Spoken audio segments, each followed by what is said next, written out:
ಪ್ರತಿಯೊಂದು ದೇಶವು ನಾ ಮುಂದು ನೀ ಮುಂದು ಎಂದು ಅಣುಬಾಂಬ್ ಕಡೆ ಮುಖ ಮಾಡ್ತಾ ಇವೆ. ಕೆಲವು ದೇಶಗಳಲ್ಲಂತೂ ಅಣುಬಾಂಬ್ ಸಿದ್ಧವಾಗಿ ಕುಂತಿವೆ. ಯಾವಾಗ ಯಾರ ಮೇಲೆ ಪ್ರಯೋಗವಾಗಲಿವೆ ಗೊತ್ತಿಲ್ಲ. ಒಂದು ಕಡೆ ರಷ್ಯಾ ಉಕ್ರೇನ್ ಯುದ್ಧ 4 ವರ್ಷವಾದರೂ ನಡೀತಾನೇ ಇದೆ. ಇನ್ನು ಗಾಜಾ ಹಮಾಸ್ ಯುದ್ಧದ ಬೆಂಕಿ ಆರಿದಂತೆ ಕಂಡರೂ ಬೂದಿ ಮುಚ್ಚಿದ ಕೆಂಡದಂತೆ ಭಾಸವಾಗುತ್ತಿದೆ. ಥೈಲ್ಯಾಂಡಿನ ಗಡಿ ಸಂಘರ್ಷಗಳು, ಭಾರತದ ಮೇಲಿನ ಪುಲ್ವಾಮಾ ಉಗ್ರ ದಾಳಿ, ಅದಕ್ಕೆ ಪ್ರತಿಯಾಗಿ ಆಪರೇಷನ್ ಸಿಂಧೂರ, ಹೀಗೆ ಸಾಲು ಸಾಲಾಗಿ ಯುದ್ಧಗಳು ನಡೆಯುತ್ತಲೇ ಇವೆ.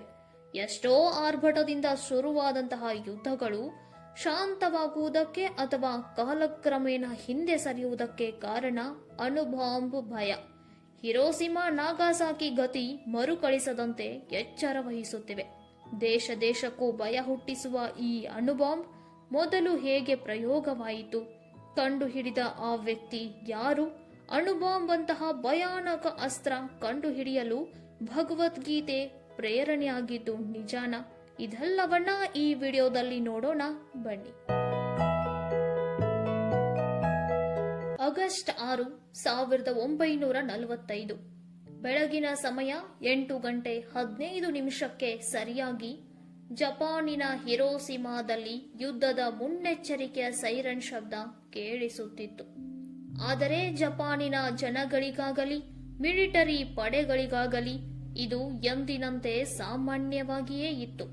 ಶಾಲೆಗೆ ಹೋಗುವ ಗಡಿಬಿಡಿಯಲ್ಲಿದ್ದ ಮಕ್ಕಳು, ಮನೆಗೆಲ್ಸ ಮಾಡ್ತಾ ಓಡಾಡ್ತಾ ಇರೋ ಮಹಿಳೆಯರು, ತಮ್ಮ ತಮ್ಮ ಕೆಲಸಕ್ಕೆ ಹೋಗಲು ರೆಡಿ ಆಗ್ತಾ ಇರೋ ಪುರುಷರು, ಹೀಗೆ ಶಾಂತವಾಗಿದ್ದ ಮುಂಜಾನೆ ದೊಡ್ಡ ದುರಂತಕ್ಕೆ ಕಾಲಗಣನೆ ಆರಂಭಿಸಿತ್ತು.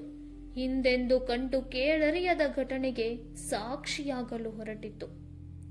ಆಗಸದಲ್ಲಿ ಹಾರಾಡುತ್ತಿರುವ ಅಮೆರಿಕದ B-29 ಯುದ್ಧ ವಿಮಾನ ಹಿರೋಸಿಮಾ ಜನರಿಗೆ ಸಾಮಾನ್ಯವಾಗಿ ಕಂಡರೂ ವಿಮಾನದ ಗರ್ಭದಲ್ಲಿ ಅಡಗಿದ್ದು ಲಿಟಲ್ ಬಾಯ್ ಹೆಸರಿನ ಪರಮಾಣು ಬಾಂಬ್. ವಿಮಾನದ ಹೊಟ್ಟೆಯೊಳಗಿಂದ ಸುತ್ತಿನಾಕಾರದ ಒಂದು ವಸ್ತು ಮೇಲಿಂದ ಭೂಮಿಯ ಕಡೆ ಧಾವಿಸುತ್ತಿತ್ತು. ಜನರು ಇದೇನು ಎಂದು ತಿಳಿಯುವ ಮೊದಲೇ ಸಂಪೂರ್ಣ ಹಿರೋಸಿಮಾ ನಗರ ಸುಡುತ್ತಿರುವ ಬೆಂಕಿಯ ಉಂಡೆಯಾಗಿ ಬದಲಾಗಿ ಹೋಯಿತು. 80,000 ಜನರು ಕ್ಷಣಾರ್ಧದಲ್ಲಿಯೇ ಬೂದಿಯಾದರು. 15 ಕಿಲೋಮೀಟರ್ ವ್ಯಾಪ್ತಿಯಲ್ಲಿನ ಇಡೀ ನಗರವೇ ಭಸ್ಮವಾಯಿತು. ಈ ದುರ್ಘಟನೆಯ 3 ದಿನಗಳ ನಂತರ ಆಗಸ್ಟ್ 9, 1945 ಜಪಾನಿನ ಇನ್ನೊಂದು ನಗರ ನಾಗಾಸಾಕಿಯ ಆಗಸದಲ್ಲಿ ಅಮೆರಿಕದ ಮತ್ತೊಂದು ವಿಮಾನ ಹಾರಾಡುತ್ತಿತ್ತು. ಈ ಬಾರಿ ಅದರ ಹೊಟ್ಟೆಯಲ್ಲಿರುವುದು ಫ್ಯಾಟ್ ಮ್ಯಾನ್. ಇದು ಲಿಟಲ್ ಬಾಯ್ಗಿಂತ ಹೆಚ್ಚು ಶಕ್ತಿಶಾಲಿಯಾದ ಪರಮಾಣು ಬಾಂಬ್. ಫ್ಯಾಟ್ ಮ್ಯಾನ್ ವೃತ್ತಿಯಾಗಿ ಅಪ್ಪಳಿಸಿತು. ಈ ಬಾರಿಯೂ ಸಾವಿರಾರು ಜನ ಕ್ಷಣಾರ್ಧದಲ್ಲಿಯೇ ಬೂದಿಯಾದರು. ಪ್ರಿಯ ವೀಕ್ಷಕರೇ, ಇದು ಕೇವಲ 2 ನಗರಗಳ ಮೇಲಾದ ಬಾಂಬ್ ದಾಳಿಯಾಗಿರಲಿಲ್ಲ. ಮಾನವನ ಸಭ್ಯತೆಯ ಕಗ್ಗೊಲೆಯಾದಂತಹ ನಿರ್ಣಯವಾಗಿತ್ತು. ಮನುಕುಲದ ಸರ್ವನಾಶದ ಎಚ್ಚರಿಕೆಯ ಸಂಕೇತವಾಗಿತ್ತು. ಹಾಗಾದರೆ ಇಷ್ಟು ಭಯಾನಕತೆಗೆ ಕಾರಣವಾದ ಆ ಒಬ್ಬ ವ್ಯಕ್ತಿ ಯಾರು? ಅವನೇ ಅಮೆರಿಕದ ಪ್ರಸಿದ್ಧ ಭೌತಶಾಸ್ತ್ರಜ್ಞ ಜೆ. Robert Oppenheimer. 1904ರಲ್ಲಿ ಅಮೆರಿಕದಲ್ಲಿ ಜನಿಸಿದ ಓಪನ್ ಹೈಮರ್ ಅಪರೂಪದ ಪ್ರತಿಭೆ. ಕವಿತೆ ಓದುವ, ತತ್ವ ಚಿಂತನೆ ಮಾಡುವ, ಸಂಸ್ಕೃತದಲ್ಲಿ ಭಗವದ್ಗೀತೆಯನ್ನ ಅಧ್ಯಯನ ಮಾಡಿದ ವಿಜ್ಞಾನಿ. ಆದರೆ ಇತಿಹಾಸ ಅವರನ್ನು ನೆನಪಿಸಿಕೊಳ್ಳುವುದು ಪರಮಾಣು ಬಾಂಬ್ನ ತಂದೆ ಎಂದು.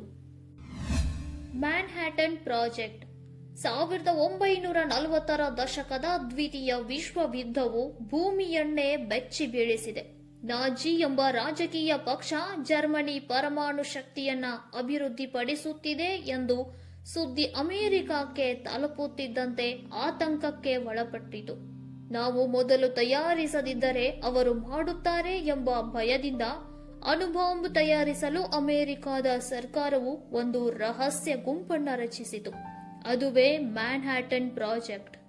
ಈ ಪ್ರಾಜೆಕ್ಟ್ನ ನಾಯಕರೇ J. Robert Oppenheimer. New Mexico ಮರುಭೂಮಿಯಲ್ಲಿ ಲಾಸ್ ಅಲಾಮೋಸ್ ಎಂಬ ಸ್ಥಳದಲ್ಲಿ ಜಗತ್ತಿನ ಶ್ರೇಷ್ಠ ವಿಜ್ಞಾನಿಗಳು ಒಂದಾಗಿ ಕೆಲಸ ಪ್ರಾರಂಭಿಸಿದರು. ಸಮಯ ಕಡಿಮೆ, ಒತ್ತಡ ಹೆಚ್ಚು, ಹೀಗೆ ಪ್ರತಿಯೊಂದು ಲೆಕ್ಕಾಚಾರವು ಜಗತ್ತಿನ ಭವಿಷ್ಯವನ್ನ ನಿರ್ಧರಿಸುವಂತಹದ್ದಾಗಿತ್ತು. ಓಪನ್ ಹೈಮರ್ ಮುಖದಲ್ಲಿ ದೃಢ ಸಂಕಲ್ಪದೊಂದಿಗೆ ಆತಂಕವೂ ಇತ್ತು. ಮೌನವಾಗಿ ಒಂದು ಪ್ರಶ್ನೆಯೂ ಕಾಡುತ್ತಿತ್ತು: ನಾವು ಏನು ಸೃಷ್ಟಿಸುತ್ತಿದ್ದೇವೆ ಎಂದು. ಅಣುಬಾಂಬ್ ತಯಾರಿಸುವ ಕಾರ್ಯ ಪೂರ್ಣಗೊಂಡಿತು. 1945 ಜುಲೈ 16ರಂದು ಮೊದಲ ಬಾರಿಗೆ ನ್ಯೂ ಮೆಕ್ಸಿಕೋ ಮರುಭೂಮಿಯಲ್ಲಿ ಪರೀಕ್ಷಿಸಲಾಯಿತು. ಅದು ಬೆಳಕಿನ ಮೌನವನ್ನ ಮುರಿದು ಪ್ರಕಾಶಮಾನವಾದ ಬೆಳಕು ಹೊರಬೀಳುವುದರ ಜೊತೆಗೆ ಪರಮಾಣು ಸ್ಫೋಟವಾಯಿತು. ಆಗ ಓಪನ್ ಹೈಮರ್ ಅವರಿಗೆ ನೆನಪಿಗೆ ಬರುವುದು ಭಗವದ್ಗೀತೆಯ 11ನೇ ಅಧ್ಯಾಯದ ಸಾಲುಗಳು: ನಾನು ಕಾಲನು, ಲೋಕವನ್ನ ನಾಶ ಮಾಡುವ ಮಹಾಶಕ್ತಿ ಎಂದು. ಅಂದ್ರೆ ಈ ಸಾಲುಗಳು ಅವರ ವಿಜಯದ ಘೋಷಣೆಯಾಗಿರಲಿಲ್ಲ, ಬದಲಾಗಿ ಭಯ, ಪಶ್ಚಾತ್ತಾಪ ಮತ್ತು ಹೊಣೆಗಾರಿಕೆಯ ಅರಿವಾಗಿತ್ತು. ಭಗವದ್ಗೀತೆಯಲ್ಲಿ ಅರ್ಜುನನ ಮುಂದೆ ದೊಡ್ಡ ಧರ್ಮ ಸಂಕಟ ಎದುರಾಗಿತ್ತು. ಯುದ್ಧ ಮಾಡಬೇಕೆ ಅಥವಾ ದೂರ ಸರಿಯಬೇಕೆ? ಓಪನ್ ಹೈಮರ್ ಕೂಡ ಹಾಗೇ ನಿಂತಿದ್ದರು. ವಿಜ್ಞಾನಿಯಾಗಿ ರಾಷ್ಟ್ರದ ಆದೇಶ ಪಾಲಿಸಬೇಕಿತ್ತು. ಇನ್ನೊಂದೆಡೆ ಮಾನವನಾಗಿ ಅದರ ಭಯಾನಕ ಪರಿಣಾಮಗಳಿಗೆ ಸಾಕ್ಷಿಯಾಗಬೇಕಿತ್ತು. ಅರ್ಜುನನಂತೆ ಓಪನ್ ಹೈಮರ್ ಕೂಡ ಕರ್ತವ್ಯ ಮತ್ತು ನೈತಿಕತೆಯ ನಡುವೆ ಒದ್ದಾಡಿದರು. ಭಗವದ್ಗೀತೆ ಹೇಳುತ್ತದೆ, ಕರ್ಮ ಮಾಡು, ಫಲದ ಆಸೆ ಬಿಡು ಎಂದು. ಓಪನ್ ಹೈಮರ್ ಕೂಡ ಜ್ಞಾನವನ್ನ ಸೃಷ್ಟಿಸುವುದು ವಿಜ್ಞಾನಿಯ ಕರ್ತವ್ಯವೆಂದು ಗೀತೆಯ ಸಾಲುಗಳನ್ನು ನೆನೆದು ಸಮಾಧಾನಪಟ್ಟರು. ಆದರೆ ಅಣುಬಾಂಬ್ ಬಳಕೆಯಾದ ನಂತರ ಈ ತತ್ವದ ಭಾರವನ್ನ ನಿಜವಾಗಿ ಅನುಭವಿಸಿದರು. ಮನಸ್ಸಿನ ಭಾರವನ್ನ ಸ್ವಲ್ಪವಾದರೂ ಕಡಿಮೆ ಮಾಡಿದ ಭಗವದ್ಗೀತೆಯ ಬಗ್ಗೆ ಹೀಗೆ ಹೇಳಿದ್ದಾರೆ: the Bhagavad Gita is the most beautiful philosophical song in the world ಎಂದು. ಇಂದು ಇತಿಹಾಸ ಅವರನ್ನು ವಿಜ್ಞಾನ ಮತ್ತು ಪಶ್ಚಾತ್ತಾಪದ ಮಧ್ಯೆ ನಿಂತ ಮಾನವನನ್ನಾಗಿ ನೆನಪಿಸಿಕೊಳ್ಳುತ್ತದೆ. ಹಿರೋಶಿಮಾ ಮತ್ತು ನಾಗಾಸಾಕಿಯ ಮೇಲೆ ಬಿದ್ದ ಬಾಂಬ್ಗಳು ಯುದ್ಧವನ್ನ ಕೊನೆಗಾಣಿಸಿದವು, ಆದರೆ ಪರಮಾಣು ಭೀತಿಯ ಯುಗವನ್ನ ಆರಂಭಿಸಿದವು. ಆದ್ದರಿಂದಲೇ ಇಂದು ನಾವು 3ನೇ ಮಹಾಯುದ್ಧದ ಹೊಸ್ತಿಲಿನಲ್ಲಿದ್ದೇವೆ. ಜಾಗತಿಕ ಸಂಘರ್ಷಗಳ ಭಯದಲ್ಲಿ ಬದುಕುತ್ತಿದ್ದೇವೆ. ಇತ್ತೀಚಿನ ಬೆಳವಣಿಗೆಯನ್ನ ನೋಡಿದರೆ ನಾವು 3ನೇ ಮಹಾಯುದ್ಧದ ಬಾಗಿಲಿನಲ್ಲಿ ಇದ್ದೇವೆ ಎಂದು ಅನಿಸುವುದಿಲ್ಲವೇ? ಇದರ ಬಗ್ಗೆ ನಿಮ್ಮ ಅಭಿಪ್ರಾಯವನ್ನ ಕಮೆಂಟ್ ಬಾಕ್ಸ್ ನಲ್ಲಿ ತಿಳಿಸಿ. ವಿಡಿಯೋ ಲೈಕ್ ಆಗಿದ್ರೆ ಪ್ಲೀಸ್ ಲೈಕ್ ಮಾಡಿ. ಮತ್ತೆ ಸಿಗೋಣ ನೆಕ್ಸ್ಟ್ ವಿಡಿಯೋದಲ್ಲಿ. Stay shine. ನಮಸ್ತೆ.